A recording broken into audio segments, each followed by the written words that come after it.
Au nom du Père et du Fils et du Saint-Esprit, ainsi soit-il. Au jeune homme qui demande à notre Seigneur ce qu'il faut faire pour entrer dans la vie éternelle, dans le royaume des cieux, notre Seigneur lui dit: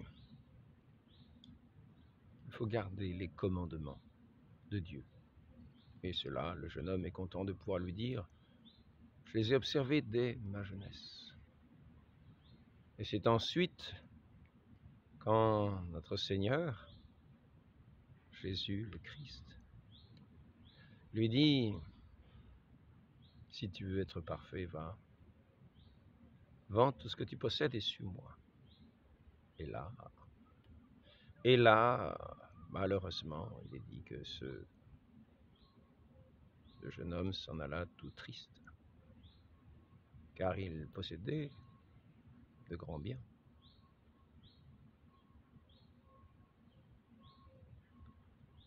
Ainsi, les séductions du monde, l'attrait du monde, nous empêchent de suivre lui qui est la pure vérité, la pure justice, le pur amour, qui est tout bien véritable et notre vie même. Et ce désir des richesses, ce désir du monde, cet amour du monde, met un obstacle à celui qui est la route même, le chemin.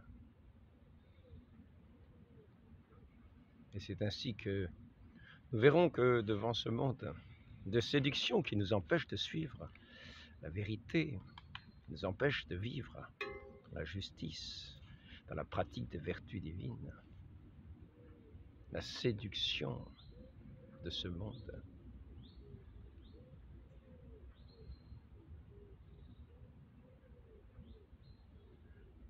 nous voyons que dans les premiers temps de l'Église, ceux qui n'ont pas hésité à suivre le Christ sur son chemin l'ont suivi jusqu'à la croix, jusqu'au don de leur vie. Et ainsi, on a vénéré comme étant des images du Christ dont on devait garder la mémoire, que le Christ, d'une certaine manière, avait canonisé quand il disait: bienheureux si vous êtes persécutés pour la justice,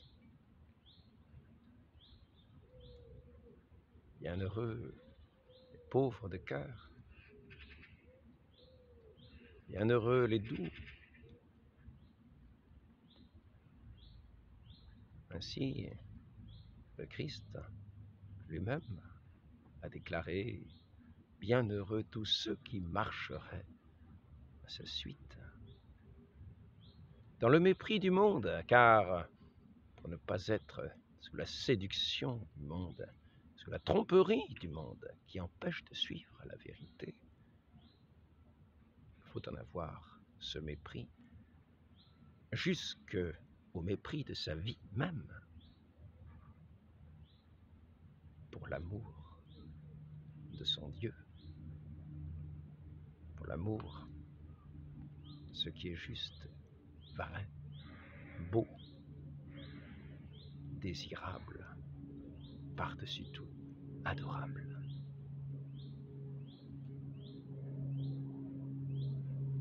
Cette connaissance parfaite du Père qui est son Fils, notre Seigneur Jésus-Christ, que nous révèle le Saint-Esprit de Dieu. Et cette connaissance, cette vie éternelle qui est cette connaissance,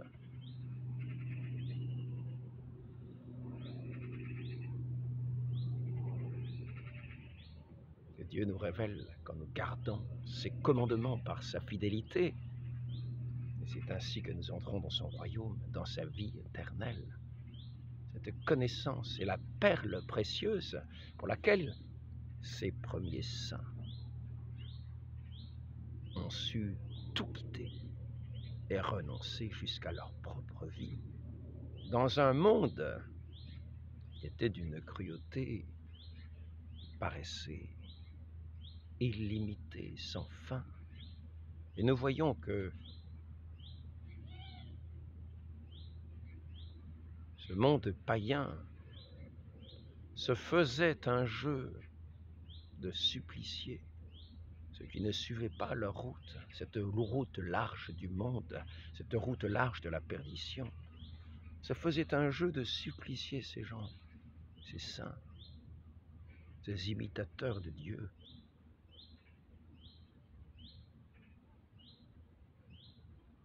En les faisant tuer dans des violences inouïes, dans des cirques.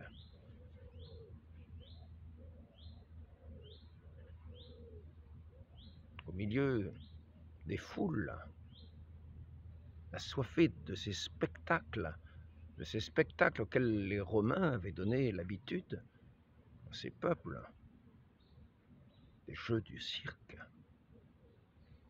ces jeux qui à la fois exaltaient une certaine vaillance qui correspondait aux qualités des Romains qu'ils avaient dans les combats. On parle des vertus romaines, mais ces vertus, en tournant à l'orgueil, ont très vite basculé dans la cruauté. Et les Romains ne se sont pas contentés de voir des courses de chevaux qui avaient d'ailleurs une certaine violence, et où les candidats n'arrivaient pas toujours vivants à la fin de la course, et où ces accidents de chars sur ces cirques, sur ces hippodromes, faisaient la liesse et la joie de ces foules, qui étaient émerveillées de ce spectacle. Et il faut bien se représenter ce que pouvait être un spectacle dans ces arènes de la Rome antique. Car dans la vie d'un saint, on voit, je ne me souviens plus de son nom,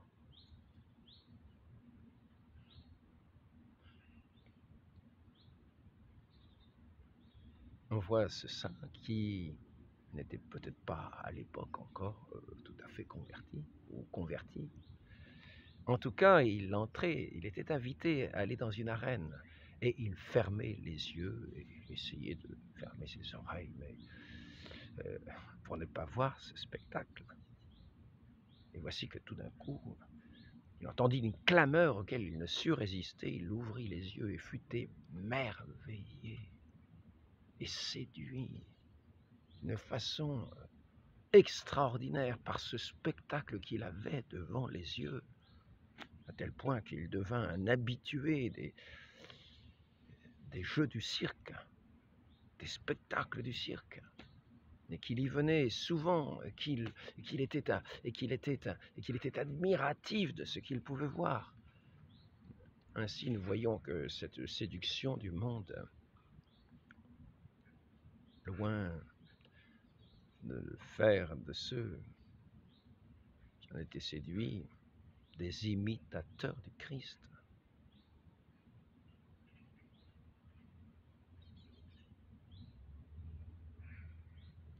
les conduisait jusqu'à jubiler devant ce qui a été le martyre de quantité de chrétiens que l'on a torturés dans ces jeux du cirque de toutes sortes de manières. Ces manières les plus atroces. Il faut se représenter ce que peut être, pour une âme pure, de venir dans une arène, d'entrer dans une arène, devant ces foules, quelquefois immenses. Il est vrai que si on va à Lyon, Vous allez dans l'arène où a été martyrisé Pothin, Blandine. Vous voyez que c'est une toute, que la surface de l'endroit où se trouvaient ces martyrs était très réduite. Autour, vous avez des gradins, mais la surface elle-même, où se tenaient les martyrs, était assez réduite. Et c'est assez étonnant de voir la proximité qu'il pouvait y avoir entre ces martyrs et ceux qui regardaient ces pauvres gens, ces bienheureux plutôt, être mis ainsi en charpie, être mis à mort, livrés à mort. Et ceux qui contemplaient ce spectacle étaient placés juste à côté.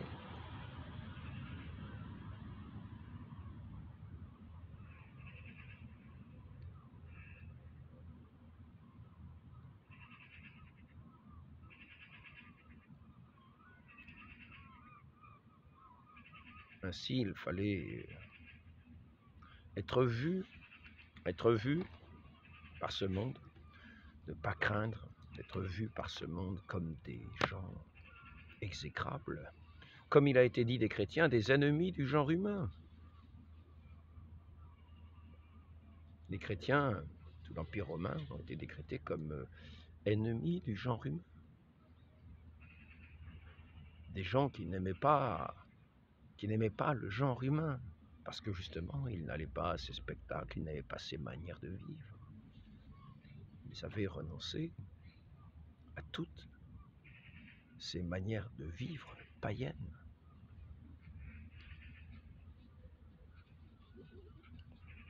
Et ainsi, ils se retrouvaient comme des criminels, hués par la foule, qui est toute heureuse de les voir ainsi mettre à mort dans des spectacles, dans des représentations les plus diverses, face aux fauves, brûlant comme des torches, pour être jetés en pâture à des lions, à toutes sortes de bêtes.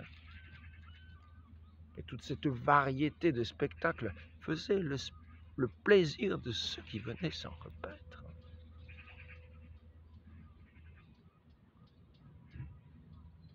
Ainsi, suivre le Christ à cette époque de persécution des chrétiens, de ces ennemis du genre humain, tels qu'ils étaient dits,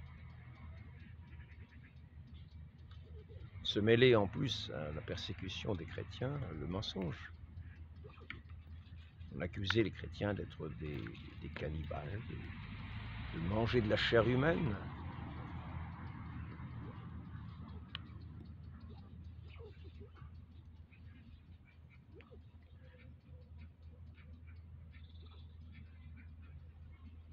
Ainsi, lorsque quelqu'un était converti à la foi au Christ, prenait la résolution de suivre notre Seigneur Jésus-Christ dans ce monde païen, sous des lois qui persécutaient les chrétiens et qui pouvaient les conduire au martyre, ces chrétiens, ces futurs chrétiens, ceux qui allaient être baptisés, savaient qu'en étant baptisés,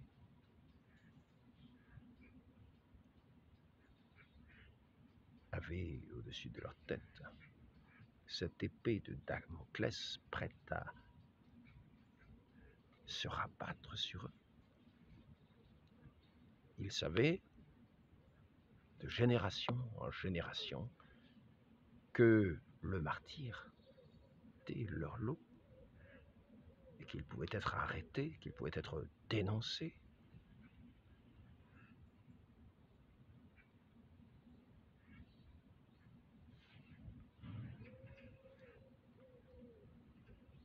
Et cela ne les empêchait pas de choisir, de suivre notre Seigneur Jésus-Christ. À la suite de notre Seigneur Jésus-Christ, à la suite des apôtres, à la suite de tous ces disciples du Christ, qui devaient montrer une vie tellement édifiante, et dans leur mort, car souvent, les martyrs dans les cirques témoignaient d'un courage et quelquefois d'une joie en mourant qui stupéfiait ceux qui venaient de ces spectacles du cirque et entraînait des conversions très nombreuses, à tel point que quelquefois les bourreaux eux-mêmes se déclaraient chrétiens et subissaient eux-mêmes les peines des chrétiens.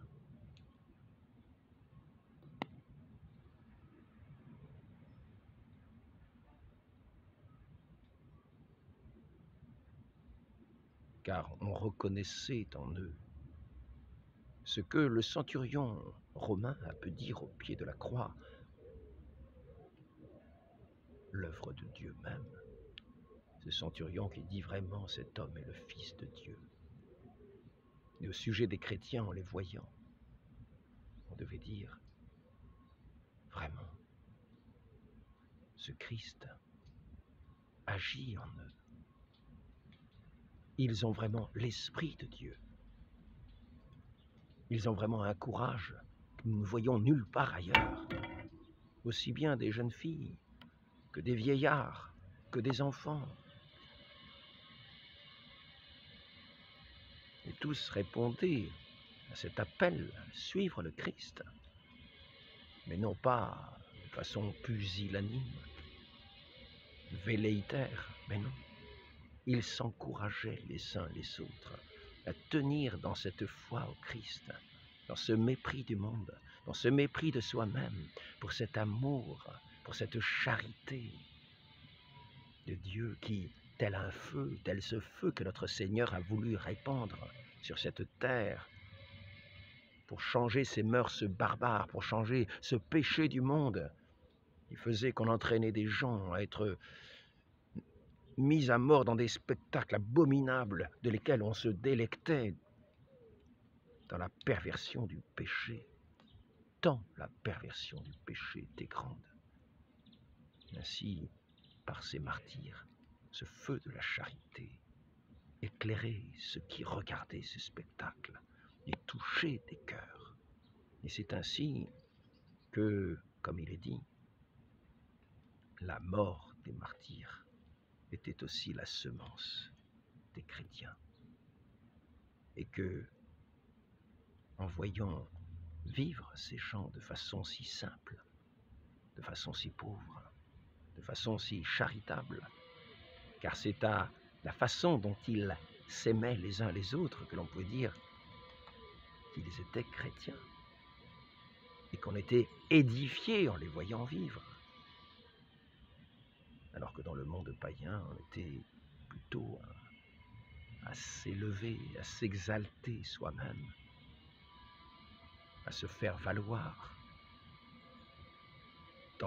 dans cet esprit du monde qui est si opposé à l'esprit de Dieu et qui est tout près d'écraser le prochain plutôt que de le servir. Ainsi que notre Maître, notre Seigneur Jésus-Christ nous a appris à le faire lorsqu'il s'est mis aux pieds de ses disciples en nous disant « Le premier parmi vous sera le serviteur de tous ».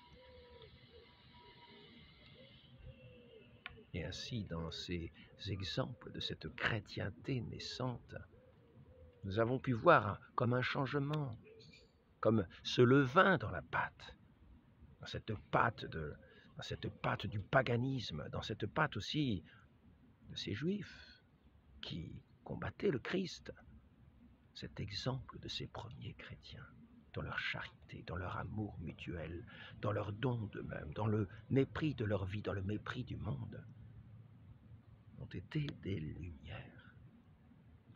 lumières, du monde. Vous êtes la lumière du monde. Et alors qu'ils étaient méprisés, alors qu'ils étaient mis à mort dans ces cirques, c'est là que cette lumière éclatait le plus, devant le don de leur vie, dans les tortures que l'on ne peut qu'à peine imaginer.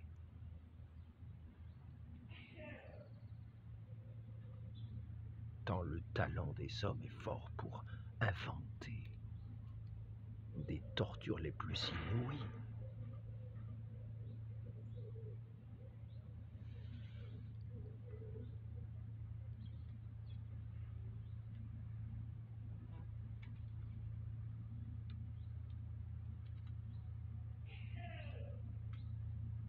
tout au long des époques, nous avons pu voir que ces martyrs ont été vraiment le ferment, le levain dans cette pâte, qu'ils ont toujours été dans leur manière de vivre, dans leur douceur, dans leur humilité, dans leur dévouement, dans le service. Il suffit de considérer les filles de la charité, qui sur tous les champs de bataille allaient soigner les blessés, qui montraient un courage, un don d'elles-mêmes, qui faisaient l'émerveillement de ceux qui les considéraient, et voyant qu'ils soignaient aussi bien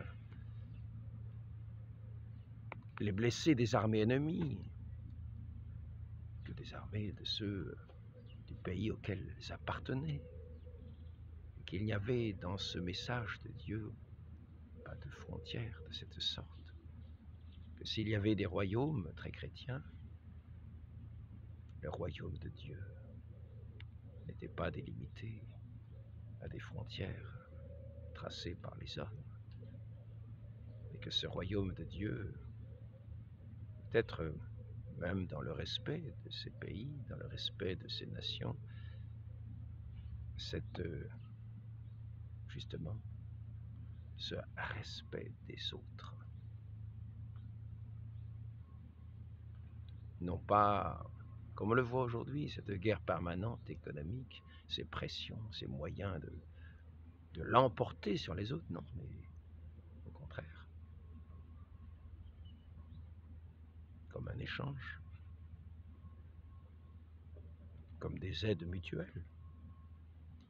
Mais c'est ainsi qu'encore les chrétiens ont été le vin dans la pâte quand ils sont allés dans des pays à l'étranger, au loin, sur des terres lointaines, et qu'ils sont morts là encore martyrs dans cette humanité qui sur toute la terre était pécheresse, et était détournée par cet esprit de Satan dans des pratiques les plus horribles et les plus abominables, dans des tortures épouvantables qui étaient établies en rite, comme des sacrifices humains. Chez les Incas, chez les Aztèques, ou des pyramides, tuer des dizaines et des dizaines de milliers d'esclaves, des dizaines de victimes sacrifiées à ces dieux sanguinaires qui n'étaient pas des dieux, qui étaient des idoles. Et c'est ainsi que ces chrétiens, quand ils sont arrivés dans ces pays-là, qu'ils ont annoncé l'Évangile, dans l'humilité, la douceur, dans le service, dans l'échange, dans ce sacrifice nouveau et inconnu de ces peuples, ce saint sacrifice de la messe, entouré de ces prières, de ces chants si beaux aussi, qui élèvent les âmes dans une beauté que ces gens ne connaissaient pas, parce que la noblesse du cœur entraîne aussi la beauté de toute la manière d'être. Ainsi, les rites de l'Église, qui est la lumière du monde, qui est cette ville sise sur un mont et qui éclate des mille feux de l'amour divin, de la vérité révélée au monde, se manifeste aussi par des rites qui expriment cette beauté, cette lumière, cette pureté, cet amour,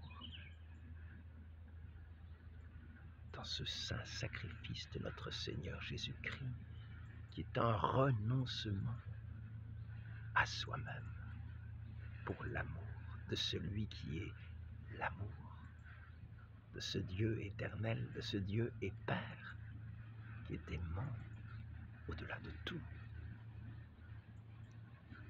loin d'être ce Dieu sanguinaire vénéré par ces peuples qui gisaient dans l'obscurité et les ténèbres, et ainsi tous ces chrétiens qui sont allés annoncer l'Évangile ont témoigné du même amour, dans la même force, dans la même vertu, quand ils ont été torturés, quand ils ont été mis à mort, avec le même courage qu'on l'on voyait dans les arènes de Rome, et partout où ils ont été le levain dans la pâte. À la fois dans leur manière de vivre, dans leur charité mutuelle, dans leur esprit de justice, à la suite de notre Seigneur qui est l'unique exemple, qui est la vraie lumière, pour éclairer tout homme venant en ce monde.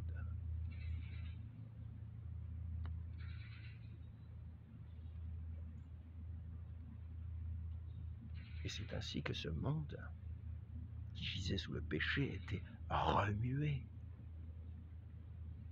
et que ceux qui ont été broyés sous le poids de ce péché du monde par ceux qui y étaient soumis, ont été ce levain dans la pâte qui a finalement épuré ce monde de ce péché et fait advenir ce règne de Dieu dans tous ces peuples. Et ce témoignage, cette lumière des hommes, a pu ainsi se répandre par le sacrifice de ces chrétiens qui venaient témoigner de leur Dieu à ces peuples lointains.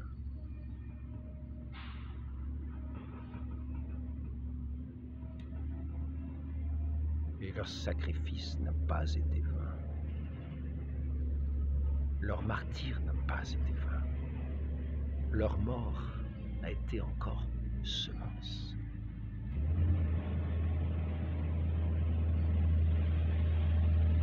Et en gardant les commandements de Dieu,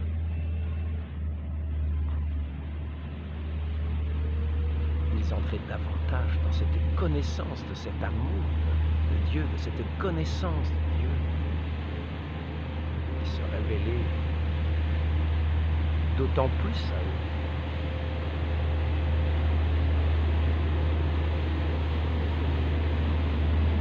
Qu'ils étaient fidèles à ses commandements. Si nous voulons entrer dans la connaissance de notre Dieu,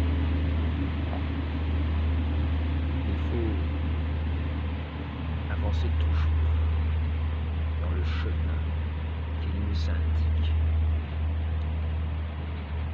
de ses commandements que nous devons garder dans nos vies. Et plus nous nous appliquons à demeurer dans cette fidélité, plus les lumières de cet esprit saint de Dieu deviennent vives. Quand au contraire nous nous éloignons de sa voie, à ce moment-là, nous tombons comme un sel affadi que tout le monde vient fouler aux pieds. Là, il ne faut pas s'attendre à des conversions. Ce monde qui gît sous le péché, il ne faut pas s'attendre à être le levain dans la pâte, mais il faut s'attendre à être des sujets de honte, des objets de honte, des objets de gens qui font mépriser le nom de Dieu, qui le font fouler aux pieds. La voie de notre Seigneur est étroite. Il nous faut non seulement demeurer dans la fidélité à ses commandements, mais dans son amour, dans cet amour qui va jusqu'au mépris de soi, mais qui n'est pas le mépris de Dieu, qui fait que Dieu, notre Dieu, jette sur nous un regard d'autant plus favorable que nous savons renoncer à nous-mêmes pour l'amour de lui.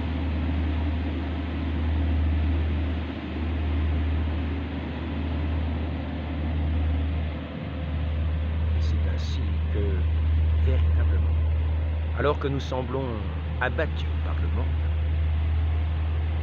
nous sommes en fait victorieux du monde et nous tenons debout en notre Dieu. Viens habiter nos cœurs, viens nous remplir de sa joie, de sa paix. C'est ainsi que ces martyrs ont témoigné de cette joie et de cette paix, alors même qu'ils étaient abattus, martyrisés, tués, torturés. Et c'était là, ce témoignage qui venait toucher les cœurs même des bourreaux.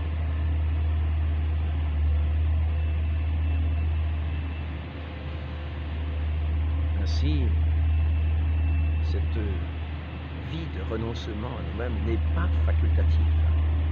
Et ne croyons pas que parce que, apparemment, on ne torture pas les chrétiens dans notre monde,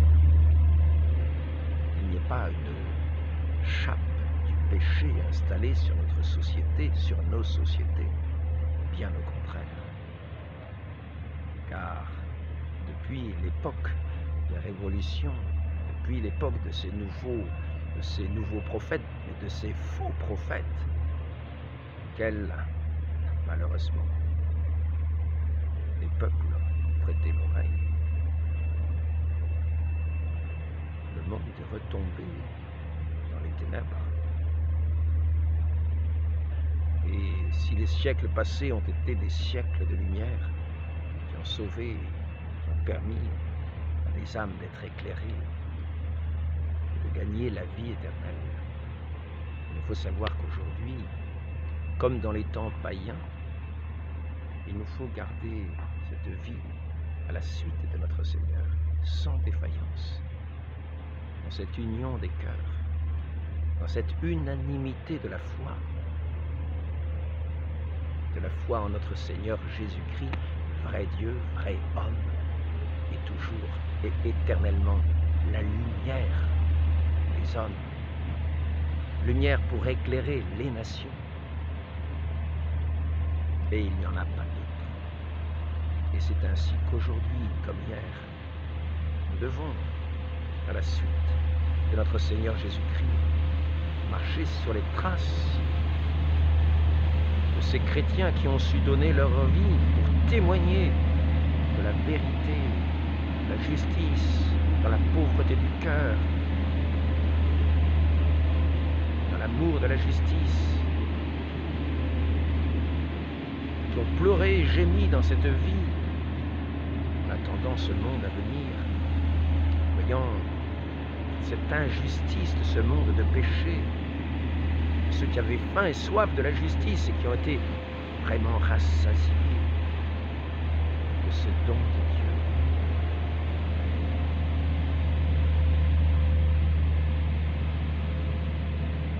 Demandons à notre très sainte Mère,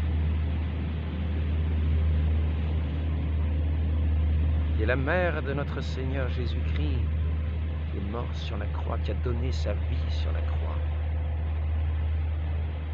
dans cette obéissance parfaite au Père, dans ce renoncement total à lui, le mépris du monde. Demandons à cette Sainte Mère de nous rendre des cœurs semblables à celui de son Fils, pour aujourd'hui encore être comme ce doux Fils nous le dit. Vous êtes la lumière du monde. Et sachons répondre ainsi à son invitation de ne pas être des sels affadis, foulés aux pieds par tous les passants de la terre.